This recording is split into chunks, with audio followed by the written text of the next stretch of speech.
I woke up with blood running into my ear and my wife holding divorce papers over my chest. Mara Voss looked exactly as I remembered her. Black hair pinned behind one ear, gray eyes that never revealed fear, and the thin silver ring I had placed on her finger beneath a summer storm. Only one thing was wrong. She was staring at me like I was a stranger she had finally learned to hate. "Sign them," she said. My right hand was wrapped in gauze. My ribs felt broken. Somewhere beyond the curtain, nurses shouted over the arrival of another crash victim. I looked down at the papers. Petition for dissolution of marriage. My name was already printed beneath hers. Why? Mara's expression did not move. You really want to do this now? I just woke up. And somehow that makes you innocent? I searched her face for a joke, then for mercy. All I found was exhaustion. The last thing I remembered was Mara asleep against my shoulder in our new apartment while rain tapped the windows. We had been married for 6 weeks. According to the date on the divorce papers, that memory was almost 3 years old. The doctor returned with my scans and confirmed it. The crash had erased 28 months of my life. I remembered my mother, my work, every password I had used since college, and the exact song Mara played while walking down the aisle. I did not remember why she had stopped loving me. Mara placed her phone beside the papers. The screen showed photographs. Me leaving a hotel with another woman. Me entering a rented apartment under a false name. A bank transfer from an emergency technology company to my private account. Then a video. The woman in the hotel corridor reached for my face. From the camera angle, it looked like I kissed her. Mara watched me watch it. Her name is Naomi Quinn, she said. An investigative reporter.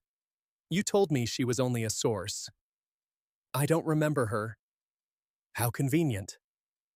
I expected my old instincts to defend me. Instead, I picked up the pen. Mara's eyes narrowed. What are you doing? Signing. You begged me for 6 months not to leave. I don't remember begging.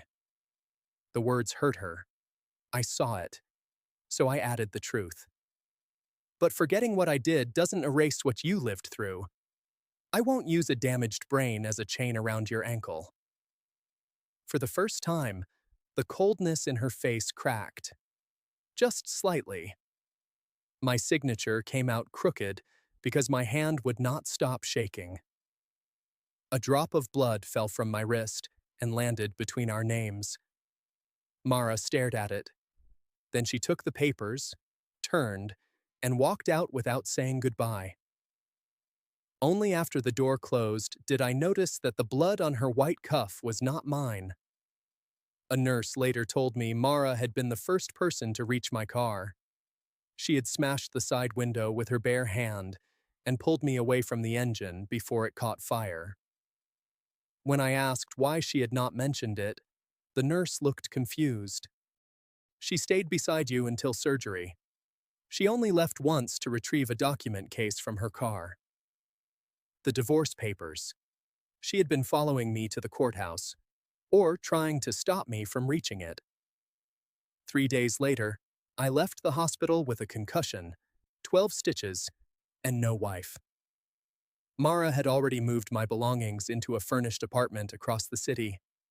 No photographs, no wedding gifts, no trace of our life together, except a cardboard box marked Elias. Work. My name is Elias Reed. Before the accident, I worked as a forensic audio restorer. Police departments, courts, and grieving families sent me corrupted recordings, damaged emergency calls, broken body cameras, voice notes recovered from waterlogged phones. My job was to find words buried beneath noise. Sometimes those words saved an innocent person. Sometimes they destroyed one. Inside the box, I found my old headphones, a portable spectrum analyzer, and a recorder crushed along one corner. The recorder had been in the car. Its memory chip was damaged, but not dead. I should have rested. Instead, I spent the entire night rebuilding 7 seconds of sound. At 4:12 in the morning, a voice emerged beneath the scream of tires. Mara's voice. Elias, don't go to the courthouse. Conrad knows about 11:47. Then came the impact. I replayed it until sunrise. Mara had told me we had not spoken on the day of the crash. Why had she lied? And what happened at 11:47? The next morning, I returned to Last Signal, the small laboratory I had founded before joining Mara's company. My former partner, Jamie Cole, nearly dropped his coffee when he saw me. You're alive. That is usually how people enter buildings. He hugged me hard enough to remind me about my ribs. Then his face changed. You don't remember, do you? Apparently, that is going around. Jamie locked the front door and lowered every window blind. He led me into the archive room. My old desk had been cleared, but one server remained beneath it. The screen asked for a password. My first attempt failed. My wedding date failed. Mara's birthday failed. Then I typed 1147. The server opened. One file appeared. Jonah Voss. Final call. Jonah was Mara's younger brother. I remembered him as a loud 17-year-old who stole food from my plate and called me professor because I corrected song lyrics. I did not remember his funeral. Jamie sat beside me. Jonah died 11 months ago. How? His electric bike was hit under the East Viaduct. He called emergency services himself. The official report said Jonah died at 11:47 p.m., before an ambulance could reach him. But the file on my server contained a damaged emergency recording that continued for 12 minutes after the official time of death. I pressed play. At first, there was only rain and Jonah struggling to breathe. Then a dispatcher asked for his location. Jonah answered clearly. The system displayed the correct coordinates. 3 seconds later, an automated voice reclassified the call from critical to non-urgent and sent the ambulance to the wrong district. Jonah remained alive beneath the viaduct, while emergency vehicles drove away from him. Near the end, he whispered one word. Mara. The final sound was not his breathing. It was a digital confirmation tone. Someone had manually approved the downgrade. I removed my headphones. Who controlled the dispatch system? Jamie did not answer. He did not have to. Aegis response. Mara's company. She had inherited Aegis from her father and rebuilt it into the largest emergency communications network in the country. Its software routed ambulances, fire crews, and rescue drones through 12 major cities.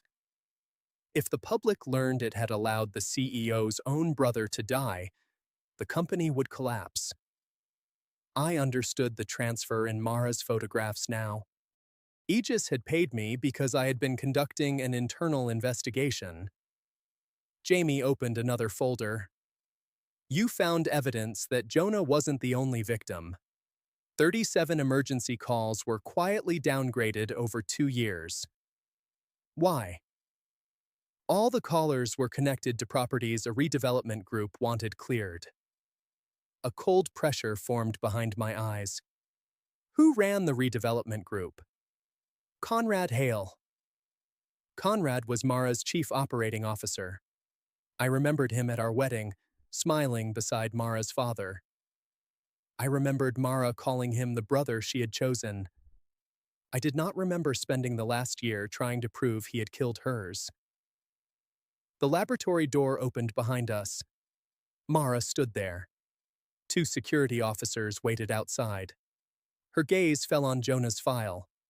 Every trace of color left her face. You promised to destroy that. I don't remember promising. That recording has already destroyed enough. Jonah was alive for 12 minutes. Her jaw tightened. You think I don't know? I turned the speakers toward her and played the final section. Jonah whispered her name. Mara's control shattered. She crossed the room and stopped the audio with one violent movement. Do not play his voice like evidence. It is evidence. He was my brother. And someone chose not to save him. Her hand trembled over the keyboard. Then she looked at me with a pain so old it had hardened into anger.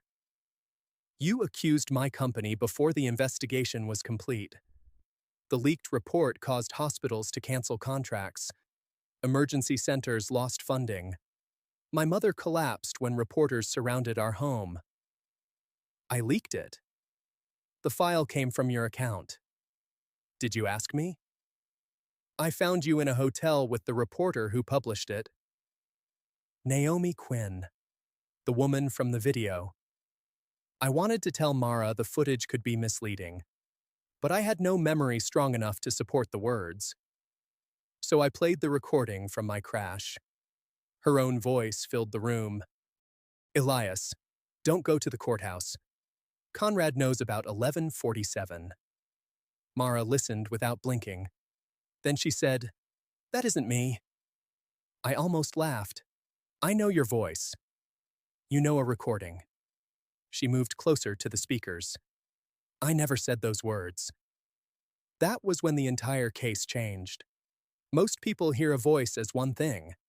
I hear layers, breath, tongue movement, room reflection, the microscopic hesitation before certain consonants. I isolated Mara's sentence. The voice was perfect. The silence around it was not. Every phrase had been generated separately and placed over the noise of my car. Someone had cloned her voice to lure me onto the courthouse road. The divorce meeting had never been scheduled for that hour. The message was fake. The crash was planned. Mara looked at the blood-stained bandage around my hand. Why didn't it kill you? Jamie answered from behind us. Because Elias built a dead man release. He showed us an encrypted counter connected to the Jonah archive. If my heart monitor went offline permanently, the files would automatically reach every major newsroom. Conrad could not risk killing me. He needed me alive, discredited, and unable to remember the password. The crash had not been designed only to break the car. A hospital toxicology report showed a compound inside the deployed airbag, a neural sedative developed to interfere with memory consolidation. Someone had turned the safety system into a weapon. Mara sat down slowly. Her company manufactured those airbags for emergency fleet vehicles. Conrad had access to the prototype compound.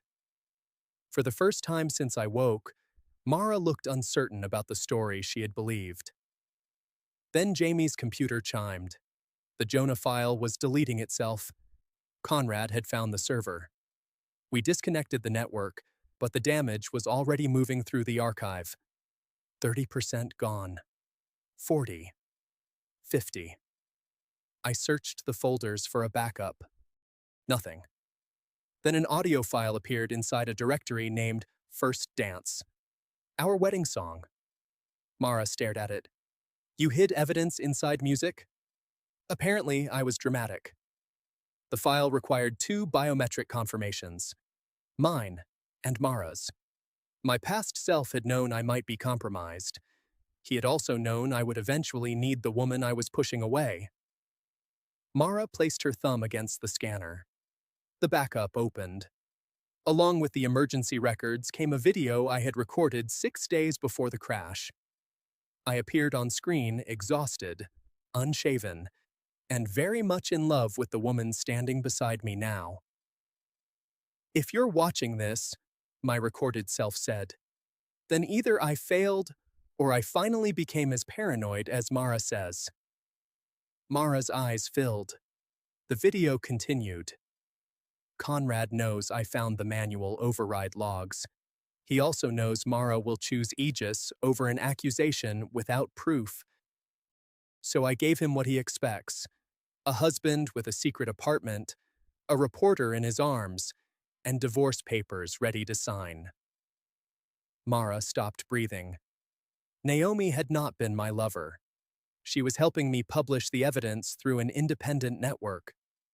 The hotel meeting was staged because Conrad's people were watching. The apartment contained the original dispatch hardware. The divorce was meant to separate Mara legally from the investigation before the records became public. I had wanted the world to believe she knew nothing. I had also wanted Conrad to believe she hated me. The cruelty had been intentional, but the pain on Mara's face had not been. My recorded self looked straight into the camera. Mara, I know you may never forgive the lie. I am not asking you to. I am asking you to survive what comes next.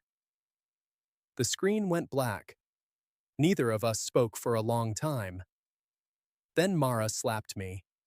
Not hard enough to reopen my stitches. Hard enough to tell the man in the recording what she thought of his plan. You made me believe you chose another woman. I don't remember doing it. Do not hide behind that. I'm not. My cheek burned. I think the man I was believed hurting you was the only way to protect you. He was wrong. Her eyes shone with furious tears. He slept beside me every night while planning how to disappear from my life.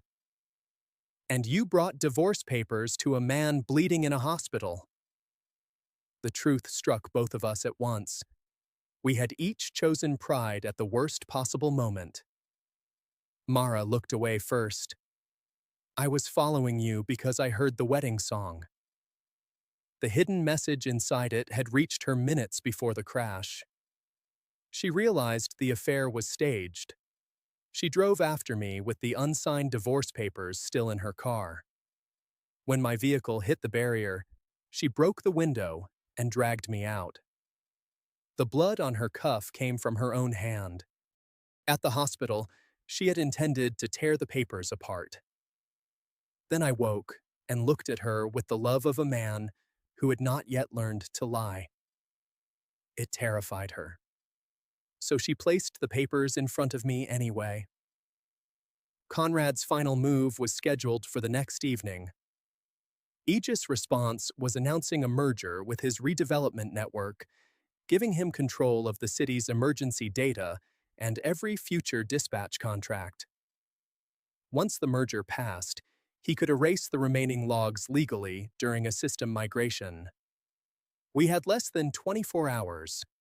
Mara could cancel the merger, but Conrad controlled half the board.